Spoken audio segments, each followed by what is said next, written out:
சித்தர்கள் புகழ்பாடும் அன்பு நேயர்களுக்கு வணக்கம். நம்ம சேனலில் அன்றாடம் ஒரு மூலிகை தகவலை வழங்கியிருக்கோம்.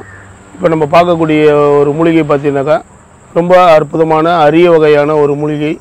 இது ரொம்ப சிறப்பு வாய்ந்த மூலிகை. இதெல்லாம் நம்ம அழிவை நோக்கி கொண்டு போயிருக்கும் காலகட்டத்தில் இது போன்ற மூலிகை பதிவுகளை நம்ம சேனலில் வெளியிட்டு மக்கள் பயனடைய வேண்டும் என்ற நோக்கத்தில் உயர்ந்த எண்ணங்களில் நம்ம இது போன்ற பதிவுகளை நம்ம சித்தர்கள் புகழ்பாடும் சேனலில் வெளியிட்டு வரோம். ஏன்னா பாரம்பரிய மருத்துவ முறைகள் இன்றைக்கி எல்லாமே மக்கள் பயனடையணும், நோயின்றி வாழ வேண்டும் என்ற உயர்ந்த நோக்கத்திலும் இது போன்ற அரிய வகை மூலிகைகள் தேடுதலில் உள்ள மூலிகைகள்லாம் நிறைய அழிஞ்சிக்கின்னு வருது. இந்த அழிவு இல்லாமல் நம்ம பாதுகாக்கணுன்றதுக்காக இது போன்ற பதிவுகளை நம்ம இந்த மூலிகைகளை வெளியே கொண்டு வரோம். அற்புதமான ஒரு பதிவு.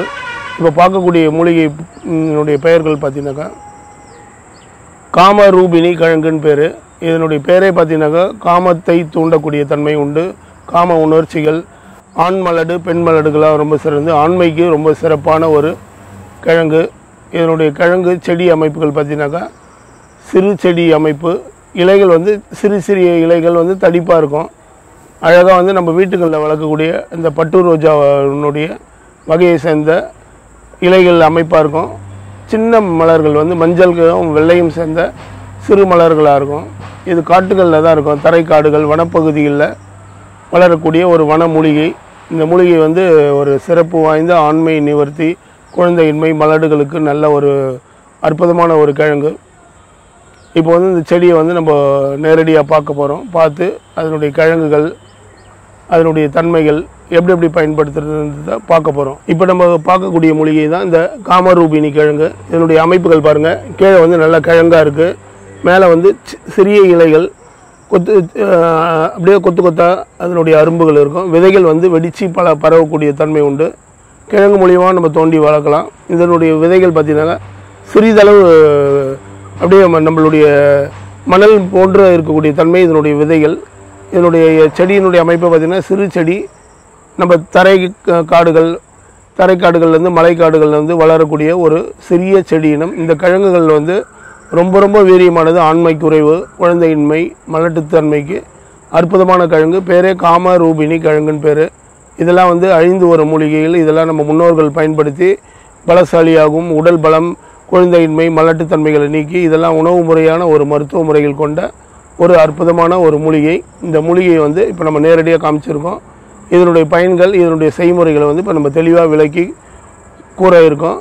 இப்போ எல்லோரும் நம்ம இதை பார்க்கணுன்றதுக்காக இந்த கிழங்கு செடியை கொண்டாந்துருக்கோம். இப்போ நம்ம பார்த்த மூலிகை காமரூபிணி கிழங்கு நேரடியாக நம்ம காமிச்சு அது விளக்கம் கொடுத்துருக்கோம். இப்போ நம்ம பார்ப்பதற்கு இந்த கிழங்குலாம் ரொம்ப அரிய வகையான ஒரு மூலிகை வகையை சேர்ந்த ஒரு உயர்ந்த மூலிகைகள். இது போன்ற மூலிகை வகைகளை நம்ம நேரடியாக இனம் காணும்போது அதை பார்த்து நம்ம பயனடைவதற்கும் இதை நம்ம இனம் காண்பதற்கும் நல்ல ஒரு தெளிவான இருக்கும். அதனால தான் நம்ம சேனலில் அரிய மூலிகைகளை நம்ம இனம் கண்டு அதனுடைய மருத்துவத்தன்மைகள், பயன்கள் எல்லாம் விளக்கி கூறியிருக்கோம். இப்போ பார்த்துருக்குறது இந்த காமரூபிணி கிழங்குகளை நம்ம சேகரித்து அதை அரைத்து காய வைத்து சூரணமாகவும் செய்து வைத்து கொள்ளலாம். அப்படி இல்லைன்னா பச்சை கிழங்காக கிடச்சதுன்னா அரைச்சி பசும்பாலில் காலை மாலை இருவேளை பசும்பால் அல்லது பசு நெய்யில் உள்ளுக்கு சாப்பிட்டு வந்தோம்னாக்கா ஆண்மை குறைவு, நரம்பு தளர்ச்சி, வீரிய விருத்தி இது போன்ற ஆண்களுக்கு உண்டான பிரச்சனைகளை சரி செய்வதற்கு ஒரு அற்புதமான மருந்து. இந்த கிழங்கு பார்ப்பதற்கே ரொம்ப அரியுது. ஏன்னா இதெல்லாம் இப்போ இருக்கக்கூடிய காலகட்டங்களில் இதெல்லாம் அழிவை நோக்கி கொண்டு போகிறதுனால இது போன்ற பதிவுகளை நாங்கள் தேடி ஒரு மூலிகைகளும் தமிழகமெங்கும் தெரிந்து இதுக்கு உண்டான பதிவுகளை நம்ம சேனலில் வெளியிட்டிருக்கோம். இது ரொம்ப ஒரு அற்புதமான அதிசக்தி வாய்ந்த கிழங்கு. இதை பயன்படுத்தும் போது நம்ம மலட்டுத்தன்மை, குழந்தையின்மை இது போன்ற ஒரு ஆண்மை குறைவுகளுக்கு உண்டான ஒரு தீர்வுக்கு உண்டான ஒரு முழுமையான விடிவு இந்த காமரூபிணி கிழங்கு. இதை லேகியமாக பண்ணி நிறைய சேகரித்து கிடைப்பதற்கு அரியுது. இது பார்த்திங்கனாக்கா உங்களுக்கு சூரணமாக செய்து வைத்துக்கொள்ளலாம். இல்லை பச்சை கிழங்காக கிடச்சிதுனாக்கா தினசரி ஒரு 2 கிழங்கு வீதம் சாப்பிட்டு வந்தாலே ஒரு 5 நாள் 7 நாள்லேயே அவங்களுக்கு நல்ல ஒரு பலனும் உடல் உற்சாகத்தையும் உண்டு பண்ணும். இது போன்ற ஒரு அற்புதமான ஒரு மூலிகையை எல்லோரும் பார்த்து பயனடையுமாறு கேட்டுக்கொள்கிறேன். நன்றி, வணக்கம்.